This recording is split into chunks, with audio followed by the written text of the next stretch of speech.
If I'm doing a mandibular posterior shot, I'm going to have my patient biting on this fat part, but now the x-ray is going to come down between the tongue and the teeth.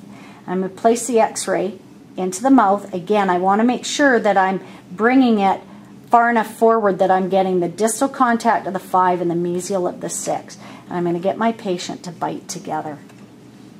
I'm now going to set this up at a -5. So if you take a look again with this line, each little tick shows about 10 degrees. So I'm going to be in between 0 and the first tick, which will give me about -5. And I'm now going to line up the top of my PID with my snap array, and I'm going to make sure that the front portion is actually lined up with the front of my x-ray.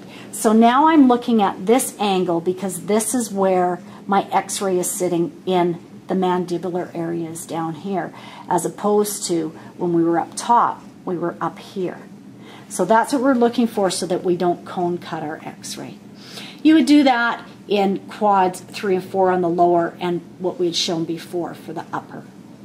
If I wanted to do a mandibular premolar shot, I'm just going to pull my film farther forward because now I want to get the distal of the 3 and the mesial of the 4, that contact in my film. And I want to make sure that my patient again is biting together. When I'm doing a premolar mandibular shot, I'm going to have this lined up now to -10 instead of -5. And again, I'm going to keep all of this parallel.